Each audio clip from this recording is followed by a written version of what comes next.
Glad you guys are enjoying PokeRogue, but there's been a lot of you guys that are starting to play the game that have some questions as to how things work. So I'm going to be giving you guys some tips. These are not going to be so much tips as to how to beat a run, because honestly, I think it does just come down to luck some of the time. I think it makes sense to start off with the egg gacha. So as you go through your run, you are going to encounter like gym leaders and Elite Four members, and the first time you defeat them, you will be granted, there's these vouchers here, you'll be granted one 5-pull voucher for defeating like a gym leader or Elite Four member you've never defeated before.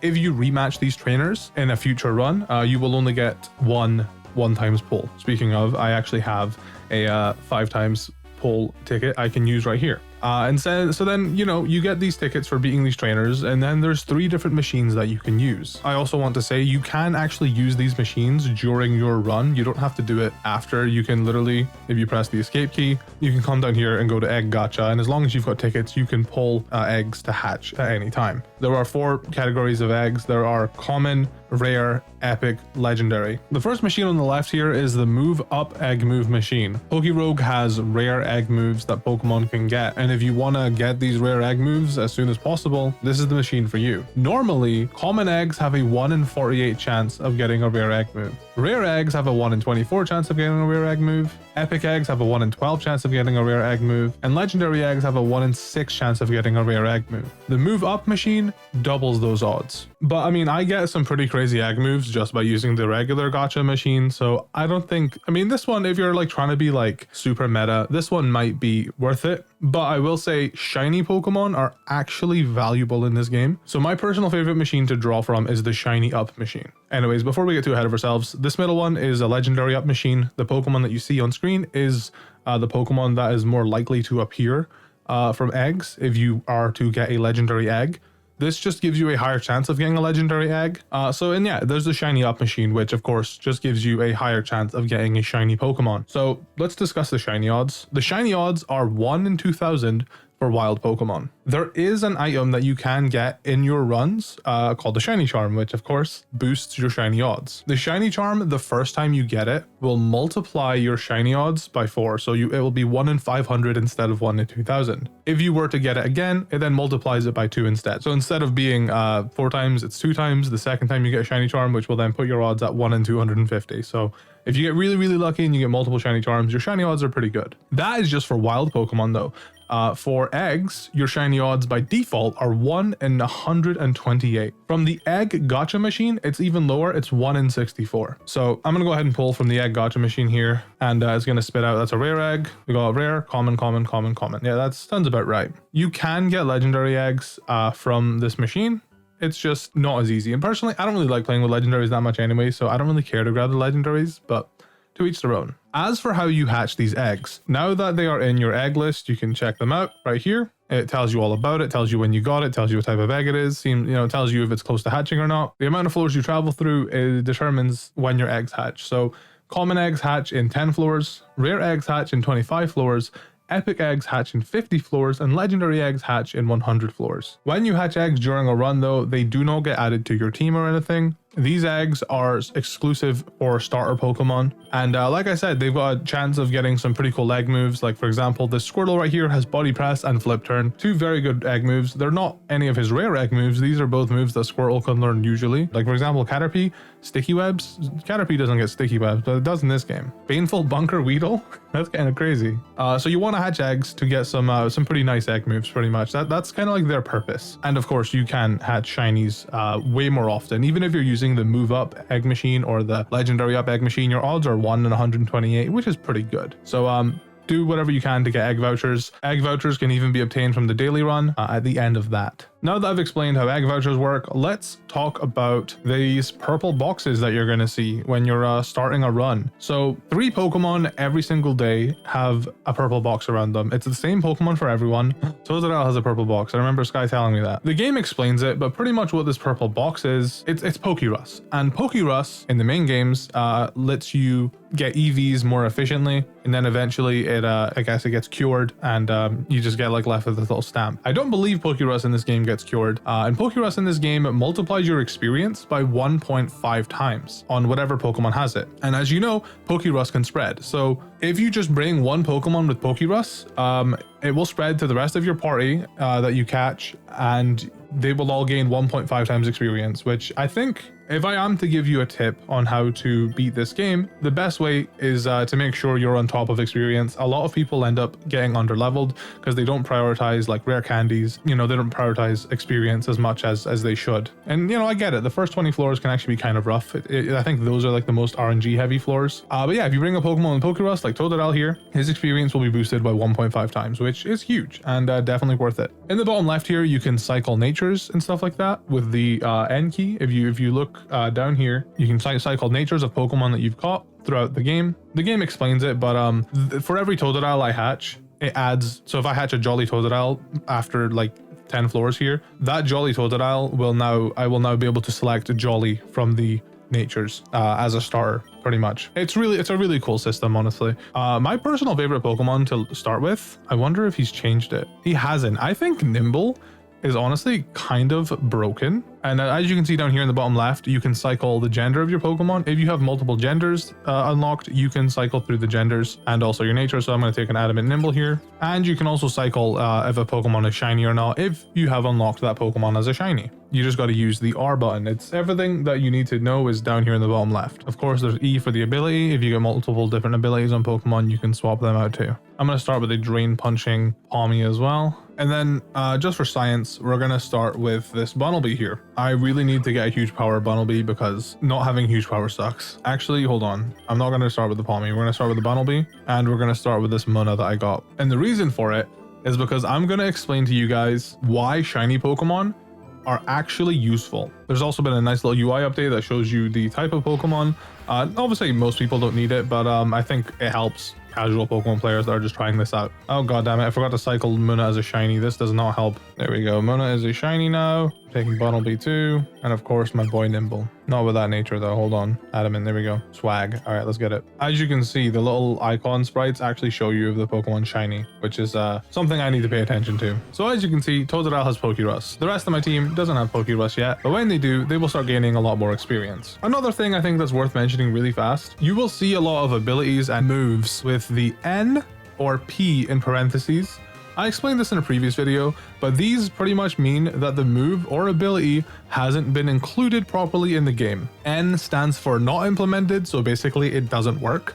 And P stands for partially implemented, meaning it kinda works. So for example, the move Sucker Punch will do damage, but it won't consider the fact that so if you use Sucker Punch in the main games and an opponent switches, Sucker Punch fails. But in this game, Sucker Punch will do damage on the Pokemon that switches in, which isn't how the move should work, but that's because it's not fully implemented. So this right here, after every single battle you do in PokeRogue, you will be greeted by a shop and also a free item. If you have a shiny Pokemon on your team, it will raise the odds of the shop buffing an item, and it stacks the more shiny Pokemon you have. So I will have to show you an example of what I mean. So we're just gonna click this Pokeball really fast. Another tip I can give you is as long as you don't switch out, any buffs that your Pokemon get will remain. So right now my Nimble is +3 in attack, and he will remain +3 in attack until I get swapped out. The game will, for example, right here, the game will swap you out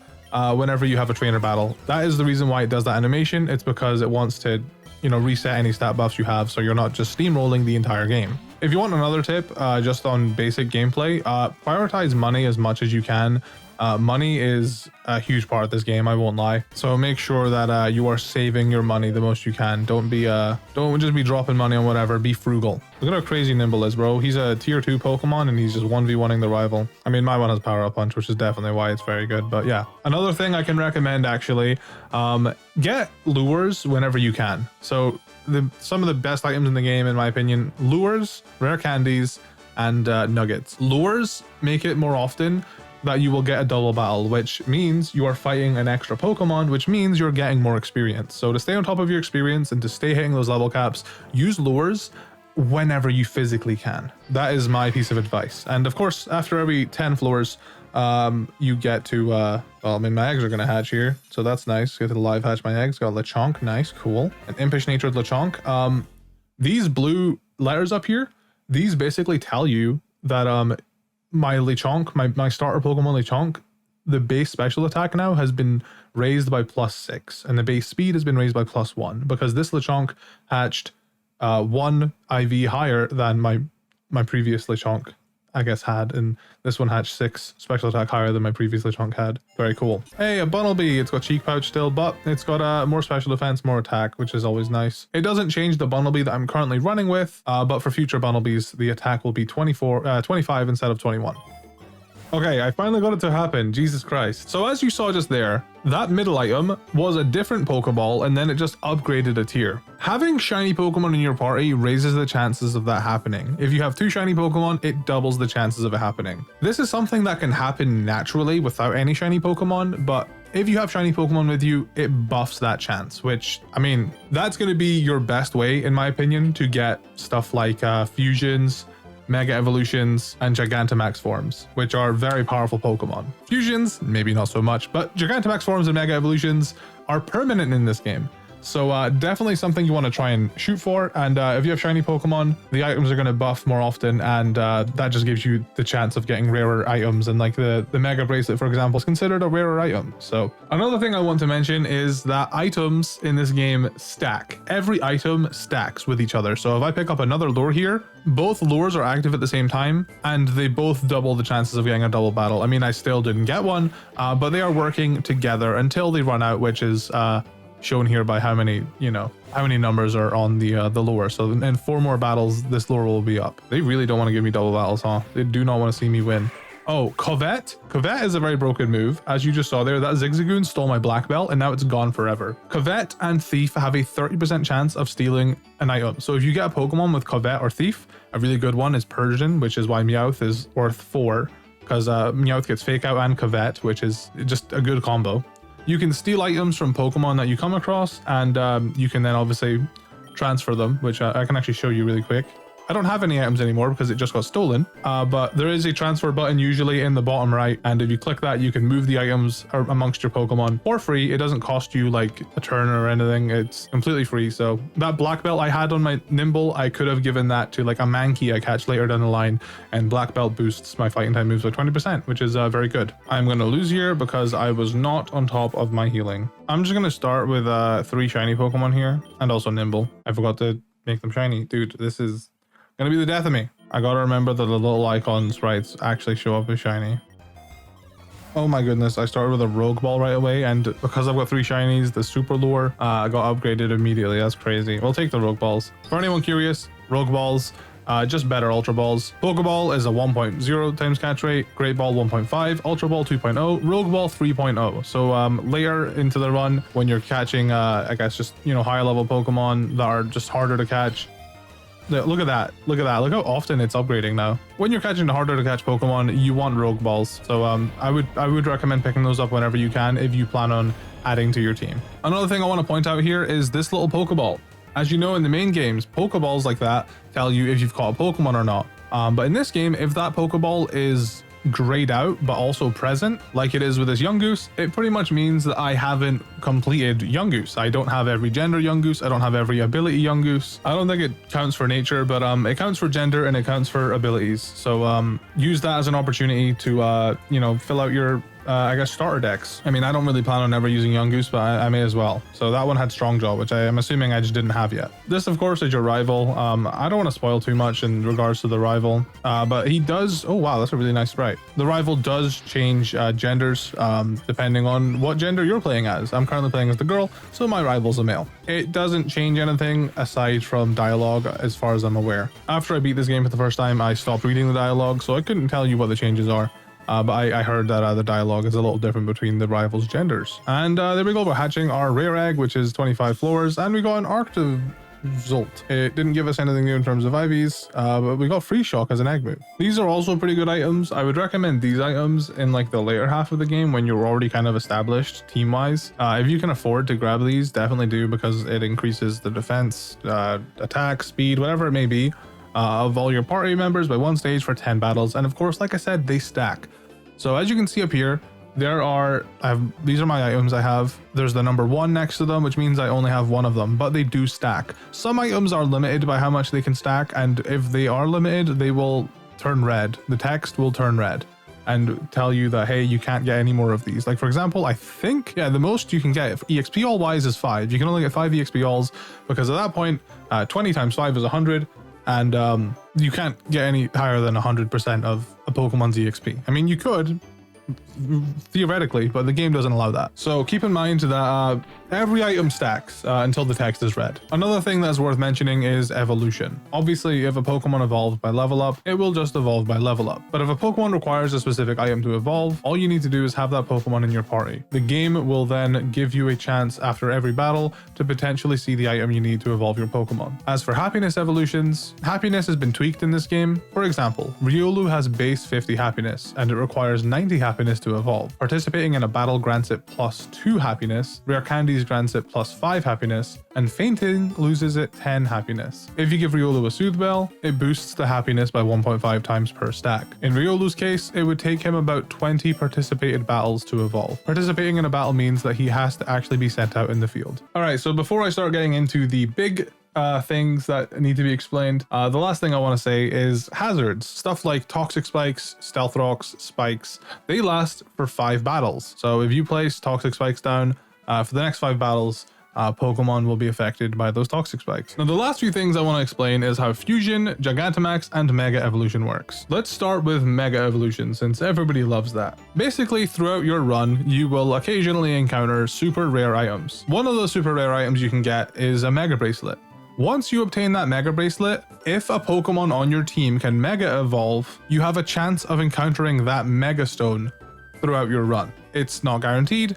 I have went from floor 1 to 200 without obtaining a Mega Evolution on one of my Pokemon, despite having the Mega Bracelet. Sometimes you just get unlucky. But once you do find that Mega Stone, if you apply it to the Pokemon that can Mega Evolve, the Pokemon will Mega Evolve, and it is permanent. Mega Evolutions are just like how they are in the main games, except, yeah, they're permanent. Gigantamax forms work very similarly. Just like how Mega Evolution, you can only Mega Evolve Pokemon that actually have Mega Evolutions, Gigantamax Pokemon are the only ones that can be Gigantamaxed. You can't Dynamax any Pokemon, which is what I thought. So once you find the Dynamax band, you have a chance of finding a Max Mushroom, which will allow you to Gigantamax a Pokemon that can Gigantamax. So if you have a Snorlax, if you have a Pikachu, if you have a Corviknight, those are all Pokemon that can Gigantamax. If you have any of those in your team and also the Dynamax band, you have a chance of coming across the Max Mushrooms. Feed the Max Mushroom to that Pokemon and they will Gigantamax. They work similarly to Mega Evolution in terms of how they buff the stats, but it is more geared towards their HP. And finally, let me explain to you how fusions work. Fusions don't work like how you would expect them to. Like, for example, in Infinite Fusion, if you combine 2 Pokemon, it actually combines them physically. While this game does combine the Pokemon, all you really get sprite-wise is whatever the first Pokemon is. Say, for example, I decide to fuse my Bunnelby with Nimble, and I choose Bunnelby as the first Pokemon to fuse. It will be Bunnelby's body that is being used, but its color will change to be a mixture of Bunnelby and Nimble's colors. The base stats are then averaged, so whatever the average base stat between Nimble and Bunnelby, they will be averaged. Moves, learn sets, and items are combined. IVs and nature come from the first Pokemon you select. The second or only type comes from the second Pokemon. So let's say I fuse Fungus and Bunnelby. Because Bunnelby is only a normal type and Fungus is a grass type, if I choose Fungus as the first Pokemon and Bunnelby as the second, the Fungus fusion will be a grass normal type. But if I choose Bunnelby first and Fungus second, it will be a normal poison type. That's because, like I said, the second Pokemon will choose the second Pokemon's type if it has one, and if it doesn't have one, it will just choose their only type. The ability of the Pokemon is also determined from the second Pokemon. So if I'm doing my normal poison Bunnelby fusion with Fungus, it will be normal poison Bunnelby, and it will have Effect Spore as the ability. It will have the same nature and IVs as this Bunnelby here, so it'll be a hardy nature. And Bunnelby will be like the main Pokemon, so whenever Bunnelby evolves, it will still be fused with Fungus, and it will remain that way. I will have a Diggersby Fungus fusion, and there's nothing I can do about that. So ultimately, your best bet for fusing, in my opinion, is if it's a later game fusion, because I had a Scorbunny fused with a Pikachu, so that meant I had a Cinderace fused with a Pikachu late game. and it was very hard to use because it basically just made Cinderace worse. Pikachu's stats are abysmal compared to Cinderace. The only benefit Cinderace got was that it was now an electric type and that it had the static ability, but besides that, it was worse in every single way. There is a game mode that you can unlock if you beat a classic run with a fusion on your team. That's the reason why I decided to use the Cinderace Pikachu fusion till the end. You can unfuse the two Pokemon, but the second Pokemon will pretty much be erased from existence. So if you decide, hey, I just really want my Cinderace to be normal again and just be a good Cinderace, you can unfuse them, but Pikachu will die pretty much. And with that, those are all the PokeRogue tips I have for you. I hope that they were helpful. I hope that I taught you something new, and I hope that with all the information you have now, you can be more successful in your runs going forward. I absolutely love PokeRogue. I'm excited to continue making content on it. Like I said, if there's anything I missed or anything you want to maybe add on, don't be afraid, leave a comment. I want to help as many people as I can enjoy this game, and I hope by making this video I've helped some of you guys. So leave a like if I did, and I'll see you in more PokeRogue content in the future.